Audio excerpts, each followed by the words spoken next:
ବିଗିଡ଼େଇବ ବୋଲି ଆଶା ଆଶଙ୍କା ମଧ୍ୟ କରାଯାଉଛି। ଏବଂ 2026ରେ କେଉଁ ଦଳ ପାଇଁ କ'ଣ କ'ଣ ସବୁ ଚ୍ୟାଲେଞ୍ଜେସ୍ ରହିବ? 2026ରେ କେଉଁ ଦଳର କ'ଣ ହେବ ଆପଣ ପ୍ରମୁଖ ଗଣମାଧ୍ୟମରେ ଜ୍ୟୋତିଷମାନେ କହିସାରିଛନ୍ତି। ଆମେ ଯେତେବେଳେ ରାଜନୈତିକ ସମୀକ୍ଷା କରିବା ଏଇଠାରୁ ଆରମ୍ଭ ହୋଇଗଲା ନିର୍ବାଚନ ପ୍ରସ୍ତୁତିର ବର୍ଷ। କାରଣ 2027ରେ ପଞ୍ଚାୟତ ପୌର, ପରବର୍ତ୍ତୀ ବର୍ଷରେ ପୁଣି ଆସିବ ସାଧାରଣ ନିର୍ବାଚନ ପ୍ରସ୍ତୁତି। ମାନେ ନିର୍ବାଚନ ହାରିବାର ମାନେ ନିର୍ବାଚନ ସରିବାର 2 ବର୍ଷ ପର୍ଯ୍ୟନ୍ତ ପାଖାପାଖି ପାଗ ଟିକେ କୋହଲା ରହିଥାଏ। କିନ୍ତୁ ଧୀରେ ଧୀରେ ପାଗ ସରଗରମ ହେବ ଏବଂ 2026ରେ ଆପଣ ରାଜ୍ୟ ରାଜନୀତିରେ ଅନେକ ହଟଚମଟ ଦେଖିବାକୁ ପାଇବେ। ଶାସକ ଦଳରେ ଅନ୍ତର୍ଦ୍ୱନ୍ଦ୍ୱ ଅନ୍ତକନ୍ଦଳ ଯାହା ଆପଣ 2025ରେ ଦେଖିଥିଲେ ସେଇଟା ଆଉ ଟିକେ ଚଉଡ଼ା ହେବ। କିନ୍ତୁ ଯେହେତୁ ମୋଦି ଓ ଶାହାଙ୍କର ଛାଟ ଅଛି ସେ ଡରରେ ବିଜେପି ନେତାମାନେ ଚୁପ୍ ରହିବେ ଏବଂ ଆଉ ସପ୍ତାହକ ପରେ କି 2 ସପ୍ତାହ ପରେ ଜାନୁଆରୀ 15 ପରେ କୁହାହେଉଛି ମକର ପରେ ଯଦି ଆମେ କହିବା ଆଉ ବିଜେପି ପାର୍ଟି ଅଫିସରେ ନିଗମ ଲଡ଼ୁ, ବୋର୍ଡ଼ ଲଡ଼ୁ, ଜିଲ୍ଲା ଯୋଜନା ବୋର୍ଡ଼ ଲଡ଼ୁ ଏରା ସବୁ ବଣ୍ଟା ହେବ। ଯିଏ ଖାଇବ ତାକୁ ମିଠା ଲାଗିବ, ଯିଏ ନ ପାଇଲା ତାକୁ ନିଶ୍ଚିତ ମୁହଁ ତାର ଆମ୍ବଳିଆ ଟିକେ ରହିବ। କିନ୍ତୁ ସେ ଯେତେ ବାଡ଼ି ଛାଟି ହେଲେ ବି କିଛି କରିପାରିବନି, କାହିଁକିନା ଦଳ ସରକାରରେ ଅଛି। ଚାହିଁବ ଯେ ନିଗମଟା ହେଲାନି ତ ଆଉ କେଉଁ ବାଟରେ କ'ଣ ବାଟରେ ଟିକେ ଲାଭ ମିଳିବ ସେ ଯୋଜନା କରିବେ। ଭାରତୀୟ ଜନତା ପାର୍ଟିରେ ଗୋଟେ ବଡ଼ ପ୍ରୋବ୍ଲେମ୍ ସାମ୍ନା କରିବେ ମନମୋହନ ସାମଲ। କାହିଁକିନା ଯେହେତୁ ରାଜ୍ୟର ବିଜେପି ସଭାପତି ସେ ସାମ୍ନାଟି ହେଉଛି ଆପଣ ଦେଖିବେ ଯେଉଁ ମିଶ୍ରଣ ପର୍ବ ହେଉଛି ବିଜେଡ଼ିର ଯେଉଁ ନେତାମାନେ ସରପଞ୍ଚମାନେ ଆସିଲେ ସେ ଆରଥର କ'ଣ ୱାର୍ଡ଼ ମେମ୍ବର ଠିଆ ହେବାକୁ ତୁମ ଦଳକୁ ଯାଇଛନ୍ତି? ସେମାନେ ସରପଞ୍ଚ ଲଢ଼ିବେ। ତାପରେ ଯେତେବେଳେ ଆପଣଙ୍କର ପୁରୁଣା ଲୋକମାନେ ଯେ 20 ବର୍ଷ ଧରିକି ସରପଞ୍ଚ ହାରୁଥିଲେ ଏବେ ତାଙ୍କର ଜିତିବାର ସୁଯୋଗ ଅଛି, ସରକାରଟି ଆସିଛି, ଆମେ ପଦଟିଏ କହିପାରିବୁ। କାଲି ବିଜେଡ଼ି ବାଲା ଭତ୍ତାଟିଏ ଦେଉଥିଲେ, ଇନ୍ଦିରା ଆବାସଟିଏ ଦେଉଥିଲେ, କି ପ୍ରଧାନମନ୍ତ୍ରୀ ଆବାସ ଯୋଜନା ଦେଉଥିଲେ, ବିଜୁ ପକ୍କା ଘରଟେ ଦେଉଥିଲେ, ଏଗୁଡ଼ା ଦେଖେଇକି ରାସନ କାର୍ଡ଼ଠୁ ଆରମ୍ଭ ଦେଉଥିଲେ, ସେଥିପାଇଁ ସେ ଭୋଟ୍ ପାଉଥିଲେ। ବର୍ତ୍ତମାନ ବିଜେପି ଦେଉଛି, ସେ ଯେଉଁ ପୁରୁଣା ବିଜେପି କର୍ମୀଟି କ'ଣ କରିବ? ଠିଆ ହେବ ନା ନାଇଁ ଛାଡ଼ିଦେବ, ଆମେ ବିଜେଡ଼ି ଭାଇ ଆସିଲେରି ସ୍ୱାଗତ କରିଦେବ? ଲଢ଼େଇ ହେବ ବିଜେପିର ପ୍ରତି ପଞ୍ଚାୟତରେ 2ଟି ପ୍ରାର୍ଥୀ। ଗୋଟିଏ ହେଉଛି ନୂଆ ବିଜେପି, ଆଉଟା ହେଉଛି ପୁରୁଣା ବିଜେପି। ଏ ଲଢ଼େଇ ଦଳକୁ ଆକ୍ତାମାକ୍ତା କରିଦେବ। ବିଜୁ ଜନତା ଦଳ ଏବଂ ଯଦି ଆମେ ବିଜୁ ଜନତା ଦଳର କଥା କହିବା, ବିଜୁ ଜନତା ଦଳରେ ଶଙ୍ଖରେ ଟିକେ ଫାଟ ସୃଷ୍ଟି ହୋଇଥିଲା। ନବୀନ ବାବୁଙ୍କର ଆହ୍ୱାନ, ତାଙ୍କ ପାଇଁ ଆହ୍ୱାନ ରହିବ। ସେ ଫାଟଟାକୁ ଯଦି ନ ସଜାଡ଼ିବେ, ଯେଉଁ କହନ୍ତିନି ଆମର ଗାଁ ଗହଳିରେ ବହି ଗୁଣ୍ଡ, ଶଙ୍ଖ ଗୁଣ୍ଡ ହେଇଯିବ। କିନ୍ତୁ ଏବେ ବି ବିଜେଡ଼ିର ନେତାମାନେ ଆପଣ ଲକ୍ଷ୍ୟ କରିଥିବେ ନବୀନ ବାବୁଙ୍କୁ କେହି ଆଟାକ୍ କରୁନାହାନ୍ତି। ମାନେ ନବୀନ ବାବୁଙ୍କ ପ୍ରତି କାହାର ନକାରାତ୍ମକ ମନୋଭାବ ନାହିଁ। ନିର୍ଦ୍ଦିଷ୍ଟ ଭାବେ ପାଣ୍ଡିଆନ ଆଉ ତାଙ୍କ ପତ୍ନୀଙ୍କ ପ୍ରତି ଟିକେ ରହୁଛି ରିଜର୍ଭେସନ୍। ଏବଂ ଆଉ ଗୋଟିଏ କଥା ରହୁଛି, ଯେଉଁ 5 ଜଣ ନେତାଙ୍କ ନାଁ ଯାହା ପ୍ରଭାତ ବିଶ୍ୱାଳ ନେଇଥିଲେ ସେଇଟା ବଡ଼ ଇସ୍ୟୁ ନୁହେଁ, ସେଇଟା ସମାଧାନ ହେଇଯିବ। କିନ୍ତୁ ନବୀନ ବାବୁଙ୍କ ଉପରେ ସବୁ ନିର୍ଭର କରେ। ନବୀନ ବାବୁ ଯଦି ଏବେଠାରୁ ଦଳର ଦାୟିତ୍ୱ ବଡ଼ ବଡ଼ ନେତାଙ୍କୁ ଆବଣ୍ଟନ ନ କରନ୍ତି ତାହେଲେ ଆପଣ ଦେଖିବେ 2027ରେ ଆଙ୍କର ନୂଆପଡ଼ା ଭଳି ଫଳ ମିଳିବ। କେତେ ମିଳିବ କହିବିନି, ନୂଆପଡ଼ା ଭଳି ଫଳ, ଯିଏ ଯାହା ବୁଝୁଛ ବୁଝ। ଏବଂ କଂଗ୍ରେସ କଥା ଯଦି ଆପଣ କହିବେ, ଭକ୍ତ ବାବୁ ଯେତେବେଳେ ପିସିସି ସଭାପତି ହେଇକି ଓଡ଼ିଶାରେ ପାଦ ଥାପିଲେ ତାଙ୍କ ହାତଟି ଭାଙ୍ଗି ଯାଇଥିଲା ଏୟାରପୋର୍ଟରେ ଧକ୍କାଧକ୍କିରେ। ବର୍ତ୍ତମାନ ଦଳରେ ଗୋଷ୍ଠୀ କନ୍ଦଳରେ ସେ ହାତଟି ଆଉଥରେ ବି ଭାଙ୍ଗି ଯାଇପାରେ, ମାନେ ହାତ ଚିହ୍ନ ମାନେ ଭାଙ୍ଗି ଯାଇପାରେ ସେ ହାତଟି। ତେଣୁ ତାଙ୍କର ଦାୟିତ୍ୱ ଅଛି କାଳୁପଡ଼ା ସେକ ଭଲ ଭାବରେ ଦେଇକି ହାତକୁ ମଜବୁତ କରିବାର ଦରକାର। ମୋକିମ ଆଉ ତାଙ୍କ ଝିଅ ପୋଷ୍ଟରରେ ହାତ କାଟି ସାରିଲେଣି। ସେ ମୋକିମ ବାବୁ ଆଞ୍ଚଳିକ ଦଳ ଗଠନ କରିବା ପାଇଁ କେବେ ବିଜୟ ମହାପାତ୍ରଙ୍କ ଘରକୁ, କେବେ ସୌମ୍ୟ ପଟ୍ଟନାୟକଙ୍କ ଘରକୁ, କେବେ ଆଉ ପଞ୍ଚାନନ କାନୁନ କେଉଁ ନେତାଙ୍କୁ ଯାହାକୁ ପାଉଛନ୍ତି ଭେଟୁଛନ୍ତି, କିନ୍ତୁ ଦେଖି ସାରିଛନ୍ତି ସବୁ କେଉଁ ନେତା ଭିଡ଼କୁ ନୁହଁ। ତେଣୁ ସମୟକୁ ଅପେକ୍ଷା କରୁଛନ୍ତି। କଂଗ୍ରେସ ପାଇଁ ଗୋଟେ ଆହ୍ୱାନ ରହିବ, ଯାହାକୁ ଭକ୍ତଦାସ କହିଛନ୍ତି ରାହୁଲ ଗାନ୍ଧୀ ଆଉ ପ୍ରିୟଙ୍କା ଗାନ୍ଧୀ ଆସିବେ କି ନ ଆସିବେ ଅଲଗା କଥା। କଂଗ୍ରେସ ଭକ୍ତ ବାବୁଙ୍କର ଗୋଟେ ଭଲ ଷ୍ଟ୍ରାଟେଜି, ଆସିବେ କହିଦେଲେ ସମସ୍ତେ ଜମାଟ ବାନ୍ଧିଯିବେ ଯେ ନାହିଁ ଭକ୍ତବାବୁ ବୋଧେ ରାହୁଲ ଗାନ୍ଧୀ ପ୍ରିୟଙ୍କା ଗାନ୍ଧୀ କହିଦେଇଛନ୍ତି ଅମକ ତାରିଖରେ ଆସିବେ। ଯେମିତି ଭକ୍ତବାବୁ କହିନଥିଲେ ଆମର ନୂଆପଡ଼ା ବେଳେ ସଚିନ ପାଇଲଟ, ତାପରେ ଆଉ କେତେ ଦୁଇ ତିନି ଜଣଙ୍କ ନାଁ କହିଲେ, ତେଲେଙ୍ଗାନା ମୁଖ୍ୟମନ୍ତ୍ରୀ ଆସିବେ, ଆଉ ଏମିତି ସବୁ ବହୁତ ନେତାଙ୍କ ନାଁ ସେ କହିଦେଇଥିଲେ କିନ୍ତୁ କେହି ଜଣେ ବି ଆଇଲେନି। ତାମାନେ ସିଏ ଗୋଟେ ଜୁମୁଲାଟେ ଫିଙ୍ଗିଥିଲେ। ଆଉ ଯଦି ରାହୁଲ ପ୍ରିୟଙ୍କା ଜୁମୁଲା 26ରେ ଫିଙ୍ଗିଥିବେ ତାହେଲେ ଜୁମୁଲା ଫଳ ପାଇବେ। ଆଉ ଯଦି ସତରେ ରାହୁଲ ଗାନ୍ଧୀ ପ୍ରିୟଙ୍କା ଗାନ୍ଧୀ ଓଡ଼ିଶା ଆସନ୍ତି କଂଗ୍ରେସ ଟିକେ ଚଳଚଞ୍ଚଳ ହେବ। ଗାୟମୋଟ କହିଲେ ବିଜୁ ଜନତା ଦଳ କଂଗ୍ରେସ ପାଇଁ ଏହା ଏକ ଆହ୍ୱାନ ଏଇଥିପାଇଁ କିଛି ନହେଲେ ଭାରତୀୟ ଜନତା ପାର୍ଟି ପାଖରେ ମୋଦି ଅଛନ୍ତି। ବିଜେଡ଼ି ଓ କଂଗ୍ରେସ, ବିଜେଡ଼ିର ବଳ ହେଉଛନ୍ତି ନବୀନ ବାବୁ, କିନ୍ତୁ ନବୀନ ବାବୁ ଶକ୍ତିମାନ ଭଳି ଟିକେ କାର୍ଯ୍ୟକ୍ରମଟାକୁ ଶକ୍ତିଶାଳୀ କଲେ ତାହେଲେ ବିଜେଡ଼ି ପ୍ରତି ପୁଣି ଲୋକଙ୍କର ଆଭିମୁଖ୍ୟ ବଦଳିଯିବ। ଆଜିକା ଦିନରେ ବି କହୁଛି ରାଜ୍ୟ ବିଜେପି ସରକାର ଏତେ ବି ଲୋକପ୍ରିୟ ହେଇନାହାନ୍ତି ଯେ ତାଙ୍କୁ ଅକଳରେ ପକାଯାଇପାରିବ ନାହିଁ।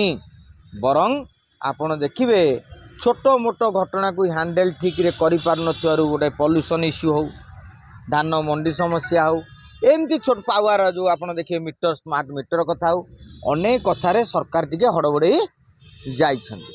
ତେଣୁ ଏ ଏକ ଆହ୍ୱାନ ଥିଲାବେଳେ ବିରୋଧୀ ଯଦି ଶୋଇପଡ଼ିବେ ତାହେଲେ ମୋହନ ଆରାମସେ ସରକାର ଓ ଦଳକୁ ଚଳେଇ ପାରିବେ। କିନ୍ତୁ ବିଜେଡ଼ି ଓ କଂଗ୍ରେସ ଯଦି ରାଜରାସ୍ତାକୁ ଓହ୍ଲାଇବେ ତାହେଲେ ବିଜେପିରେ ମଧ୍ୟ କମ୍ପନ ସୃଷ୍ଟି ହେବ ଏବଂ ବଡ଼ ଧରଣର ହଲଚଲ ହେଲେ ବି ଆଶ୍ଚର୍ଯ୍ୟ ହେବାର ନାହିଁ। ଯଦି ଆମେ ଜାନୁଆରୀ ମାସ 2 ତାରିଖରେ ଏଇ କଥା କହୁଛେ, କିନ୍ତୁ ଜାନୁଆରୀ ଫେବୃଆରୀ ବେଳକୁ ଆପଣ ଗୋଟେ ସ୍ପଷ୍ଟ ଚିତ୍ର ଧୀରେ ଧୀରେ ପାଇପାରିବେ। କାରଣ ନବୀନ ବାବୁ ହୁଅନ୍ତୁ, ଆମର ବିଜେପି ହେଉ ବା ଆମର କଂଗ୍ରେସ ହେଉ କିମ୍ବା ଅନ୍ୟ ଯେଉଁ ପାର୍ଟି, ଅନ୍ୟ ପାର୍ଟିଙ୍କର କିଛି ନାହିଁ, ଯେଉଁ 3 ଦଳ ରହିଲେ ଯେଉଁମାନଙ୍କୁ ଆମେ ପ୍ରମୁଖ ଦଳ ଭାବରେ ଭାବୁଛେ, ସେ 3 ଦଳ ବର୍ତ୍ତମାନ ସାଂଗଠନିକ ସ୍ଥିତି ସୁଧାରିବା ଆରମ୍ଭ କଲେଣି। ତେଣୁ ଆଗାମୀ ଦିନରେ ଦଳ ନିଶ୍ଚିତ ଭାବରେ ଚଳଚଞ୍ଚଳ ହେବ। ନୂଆ ବର୍ଷରେ କିନ୍ତୁ ଆପଣ ଦେଖିବେ ଯେମିତି କୁହାଯାଏ ଫଟୋ କହେ ହଜାର କଥା, ବ୍ୟାନର କହେ ଅନେକ ଗୁମର କଥା। କାହିଁକିନା ବ୍ୟାନରରେ ଫାଟ, ଆପଣ ଯଦି ବ୍ୟାନରକୁ ଭଲ ଭାବରେ ଅନୁଶୀଳନ କରିବେ, 2025 ଜାନୁଆରୀରେ ଜଣଙ୍କ ମୁଣ୍ଡ ଲାଗିଥିଲା ଗୋଟେ ନେତାର, ଏବେ ଦେଖିବେ ବ୍ୟାନରରେ ଆଉ 2 ଜଣଙ୍କ ହଟିଯିବଣି। ଠିକ୍ ମାଇନୁଟଲି ଅବଜର୍ଭ କଲେ, ଆଉ ଦର୍ଶକ ବନ୍ଧୁ ଆପଣମାନେ ବି ଦେଖିବେ ନିଜ ନିଜ ବ୍ୟାନର ଅଞ୍ଚଳରେ ଦେଖିବେ କେଉଁଠି ଧର୍ମେନ୍ଦ୍ର ଅଛନ୍ତି, ମୋହନ ନାହାନ୍ତି, କେଉଁଠି ମୋହନ ଅଛନ୍ତି, ଧର୍ମେନ୍ଦ୍ର ନାହାନ୍ତି, କେଉଁଠି ମନମୋହନ ବାବୁଙ୍କୁ ଖୋଜିଲେ ବି ମିଳୁନି। ତେଣୁ ଏଇ ଭିତରେ କେଉଁଠି ଜିଲ୍ଲା ସଭାପତିଙ୍କ ଫଟୋ ଦଳେ ମାରିଛନ୍ତି, ଆଉ ଜଣେ ମାରିନାହାନ୍ତି। କେହି ଜାଗାରେ ଲାଷ୍ଟକୁ କେବଳ ମୋଦି ଫଟୋ କି ଶାହାଙ୍କ ଫଟୋ ମାରିଛନ୍ତି। ତେଣୁ ଏଇଭଳି ଭାବରେ ବ୍ୟାନର ଅନେକ କଥା କହେ, କିନ୍ତୁ ଜାନୁଆରୀ ଫେବୃଆରୀ ବେଳକୁ ଆମେ ଟିକେ ଚିତ୍ର ସ୍ପଷ୍ଟ ପାଇବେ। ସାର୍, ଏପ୍ରିଲ ମାସରେ ରାଜ୍ୟସଭାର 4 ଆସନ ଖାଲି ହୋଇଛି। ସଂଖ୍ୟା ଦୃଷ୍ଟିରୁ ବିଜେପିର 2ଟା ସ୍ପଷ୍ଟ ଏବଂ ବିଜେଡ଼ିର 1, କିନ୍ତୁ ଆଉ ଗୋଟିଏ ଆସନକୁ ନେଇ ଘୋଡ଼ା ବେପାର ହେବ ବୋଲି ଆଲୋଚନା ହେଉଛି। ଇଏ ଗୋଟିଏ ଆସନ କାହା ପାଖକୁ ଯିବ ବୋଲି କିଏ ମିଳିତ ଭାବରେ ଜଣଙ୍କୁ ସଦସ୍ୟଙ୍କୁ ପଠାଇବେ କି ରାଜ୍ୟସଭା? ଦେଖନ୍ତୁ, ଘୋଡ଼ା ବେପାର ଓଡ଼ିଶା ରାଜନୀତି ପାଇଁ ନୂଆ କଥା ନୁହେଁ। ଅତୀତରେ ଅନେକ ବାର ମଧ୍ୟ ଏ ଘଟଣା ଘଟିଛି ଏବଂ କ୍ରସ୍ ଭୋଟିଂ ମଧ୍ୟ ହେଇଛି। ଆଉ ଆପଣମାନେ ଯେଉଁଟା କହିଲେ, ଯଦି କଂଗ୍ରେସ ଆଉ ବିଜେଡ଼ି ଗୋଟିଏ ପ୍ରାର୍ଥୀ ବାଛନ୍ତି ଯେଉଁମାନେ ମାନେ ନିର୍ବିବାଦୀୟ ଅଣରାଜନୈତିକ ବ୍ୟକ୍ତିଙ୍କୁ, ତାହେଲେ ମଧ୍ୟ ସେ ରାଜ୍ୟସଭାକୁ ଯାଇପାରିବେ। ଯେମିତି ଗୋଟେ ଦିଲ୍ଲୀପ ରାୟ, ତାଙ୍କର ବିଜେପି ସହିତ ଭଲ, ତାଙ୍କର ବିଜେଡ଼ି ସହିତ ଭଲ, ତାଙ୍କର କଂଗ୍ରେସ ସହିତ ବି ଭଲ। ସିଏ ଯଦି ଚତୁର୍ଥ ପ୍ରାର୍ଥୀ ହୁଅନ୍ତି, ମୁଁ ଭାବୁଛି ଆରାମସେ ଜିତିପାରିବେ। ମୁଁ କହୁଛି ଆଜିକା ଦିନରେ ଏକମାତ୍ର ପ୍ରାର୍ଥୀ ଦିଲ୍ଲୀପ ରାୟ, ଯିଏ 3 ଦଳ ସାଙ୍ଗରେ କଥା ହେଇକି ଜିତିପାରିବେ। ଅନ୍ୟ ଦଳ କ'ଣ ମତାମତ ତ ମୁଁ କହିପାରିବିନି, ତାଙ୍କର 3 ଦଳ ସାଙ୍ଗରେ ଭଲ ସମ୍ପର୍କ ରହିଛି। ବିଜୟ ମହାପାତ୍ର ତ ଚାନ୍ସ ନାହିଁ, କି ସିଏ ମଧ୍ୟ ଚାହିଁବେନି ସ୍ୱାଧୀନ ଭାବରେ ଯିବାକୁ। ଆଉ ଆପଣ ଯଦି ଆଉ ଗୋଟିଏ କଥା ଲକ୍ଷ୍ୟ କରିଥିବେ ରାଜ୍ୟସଭା ନିର୍ବାଚନକୁ ନେଇକି, ଏମିତି ବି ହେଇପାରେ ଯେମିତି ଅଶ୍ୱିନୀ ବୈଷ୍ଣବ ଆସିଥିଲେ, ଭାରତୀୟ ଜନତା ପାର୍ଟିରୁ ପ୍ରାର୍ଥୀ ହେଲେ, ବିଜୁ ଜନତା ଦଳ ତାଙ୍କୁ ସମର୍ଥନ କଲା। ଆପଣ ଆଶ୍ଚର୍ଯ୍ୟ ହେବେ ନାହିଁ, 3 ବିଜେପି 1 ବିଜେଡ଼ି ହେଲେ। କାହିଁକି? ଆମେ ସମସ୍ତେ ଜାଣିଛେ ବିଜୁ ଜନତା ଦଳ ସହିତ ମୋଦିଙ୍କର, ଶାହାଙ୍କର, ନଡ଼ାଙ୍କର, ଆଉ ଏବେ ଯେ ନୀତିନ ନବୀନ ମଧ୍ୟ ସେଟିଂ ହେଇଯିବେ, ତାଙ୍କର ଭଲ ସମ୍ପର୍କ ରହିବ ନବୀନ ବାବୁଙ୍କ ସାଙ୍ଗରେ। କଂଗ୍ରେସକୁ ସେମାନେ ମାଇଲେଜ ଦେବାକୁ ଚାହିଁବେ ନାହିଁ, ଯେଉଁଥିପାଇଁ ବିଜେଡ଼ି ବିଜେପି ରାଜ୍ୟରେ ଏକାଠି ବୋଲି ବାର୍ତ୍ତା ଦେବାକୁ ବାଧ୍ୟ ହେବେ। କାହିଁକିନା ଯଦି ବିଜେଡ଼ି ଆଉ ବିଜେପି ଭିତରେ ପୁରା ମୁହାଁମୁହିଁ ଟକ୍କର ହେଇଯାଏ ତାହେଲେ ଲୋକମାନେ କ'ଣ କରିବେ? ଏମାନେ ତ ଶାସକ ରହିଲେ, କିଛି ଲୋକ ଅଛନ୍ତି ସବୁବେଳେ ଅସନ୍ତୁଷ୍ଟ, ଯାହା ପାଇଲେ ଅସନ୍ତୁଷ୍ଟ, ନ ପାଇଲେ ବି ଅସନ୍ତୁଷ୍ଟ। ସେମାନଙ୍କର ମୁଡ଼ ପ୍ରତିବର୍ଷ ଗୋଟେ 5-7% ସୁଇଙ୍ଗ ହୁଏ। ଆଜି ଜଣକୁ ଦେଇଥିବେ, କାଲି ଜଣକୁ ଦେଇଥିବେ। ଆପଣ ଯଦି ବିଜେଡ଼ି ବିଜେପି ଅଲଗା ଅଲଗା ମାନେ ଲଢ଼ିବେ, ଏକାଠି ହେଇକି ଲଢ଼ିବେ, ଏ କ'ଣ ପାଇଁ ଯେଉଁ ଯାତ୍ରା ଚାଲିଛି ବିଜେଡ଼ି ବିଜେପି ଆମେ ଅଲଗା ଅଲଗା ବୋଲି ଯାତ୍ରା ଚାଲିଛି ଯେ କଂଗ୍ରେସ ମଜବୁତ ନ ହେଉ, କିନ୍ତୁ ଲୁଚୁଛି ନା ଗୋଡ଼ ଦୁଇଟି ଦିଶୁଛି, ସେଇ ନ୍ୟାୟରେ ଆମେ ସବୁ ଜାଣୁଛେ। ଆଉ ଆପଣ ଯେଉଁଟା ପଚାରିଲେ ରାଜ୍ୟସଭା ନିର୍ବାଚନ ବେଳେ ଆହୁରି ସ୍ପଷ୍ଟ ହେଇଯିବ କିଏ କାହା ପଟେ। ତାହେଲେ କଂଗ୍ରେସ କ'ଣ ଶକ୍ତିଶାଳୀ ହେଉଛି? କଂଗ୍ରେସକୁ ଦବାଇବା ପାଇଁ ଏମାନେ ଏକାଠି ହେଉନାହାନ୍ତି, ଲୋକଲୋଚନକୁ ଆସୁନାହାନ୍ତି ତାଙ୍କର ଯେଉଁ ମେଣ୍ଟ। ଦେଖନ୍ତୁ, କଂଗ୍ରେସର ହାତ ରେଖା ଦେଖିଲେ ଆପଣମାନେ ଭାଗ୍ୟ, ଏ ଯେମିତି ଗୋଟେ ଧନରେଖା, ଏଇଟା ଗୋଟେ ଯେଉଁ ପିଲାପିଲି ହୁଅନ୍ତି, ଆଉ ଗୋଟେ ହେଉଛି କେତେ ଆୟୁଷ, ଏମିତି ସବୁ ରହିଛି। କଂଗ୍ରେସର ହାତରେ ସେ ରେଖା ନାହିଁ। ରେଖା ନଥିଲେ ଭାଗ୍ୟ ଖୋଲୁନି। ସ୍ଥିତି ଅନୁକୂଳ ଏମାନଙ୍କ ପାଇଁ କ'ଣ ଆଜି 2008 ମସିହାରେ ସ୍ୱାମୀ ଲକ୍ଷ୍ମଣାନନ୍ଦ ସରସ୍ୱତୀଙ୍କର ହତ୍ୟା ପରେ ପରେ ଯେତେବେଳେ ଭାରତୀୟ ଜନତା ପାର୍ଟି ବିଜୁ ଜନତା ଦଳ ଠାରୁ ବା ନବୀନ ସରକାର ଠାରୁ ସମର୍ଥନ ପ୍ରତ୍ୟାହାର କରିନେଲା, ସେହି ସମୟରେ ଗୋଟେ ରାଷ୍ଟ୍ରପତି ଶାସନ ଜାରି ହେବାର ସୁଯୋଗ ଥିଲା।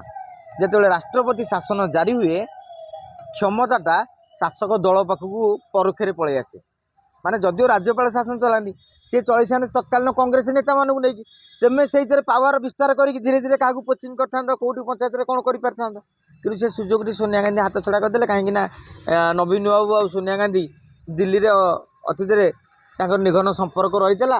ଉଭୟ ଖଣ୍ଡ ବୁଟିକ୍ ମଧ୍ୟ କରିଥିଲେ ବୋଲି କେତେକ ପୁସ୍ତକରେ ମଧ୍ୟ ଉଲ୍ଲେଖ କରାଯାଇଛି। ତେଣୁ ସେହି ସମ୍ପର୍କ ଯୋଗୁଁ ସୋନିଆ ଗାନ୍ଧୀ ନୀରବ ରହିଗଲେ। ଆପଣ ମାର୍କ କରିଥିବେ, କଂଗ୍ରେସ 10 ବର୍ଷ ଶାସନରେ ଥିଲା 2004ରୁ 14 ଯାଏଁ। ସେ 10 ବର୍ଷ ଭିତରେ ଆଜି ବିଜେପି ଶାସନକୁ ଆସିଲା, ମାର୍କ କରନ୍ତୁ, 2014ରୁ ଆଇଲା। ଆଟାକ୍ କରି କରି କରି କରି କରି ବର୍ତ୍ତମାନ 2025 ବେଳୁ ସରକାରକୁ ଆଇଲା କି ନାହିଁ। ଇଏ 2004ରୁ 14 କ'ଣ କରୁଥିଲେ? ଏମାନେ ଆସନ୍ତି ବିମାନ ବନ୍ଦରରୁ ନବୀନପୁର ନିବାସ, ସେଠି ଟିକେ ପଖାଳ ଭାତ ଖିଆଖି କରିକି ଆରାମସେ ଯାଆନ୍ତି। ଦଳ ଗୁଣ୍ଡ ହେଇଗଲା ଆଉ। ଧନ୍ୟବାଦ।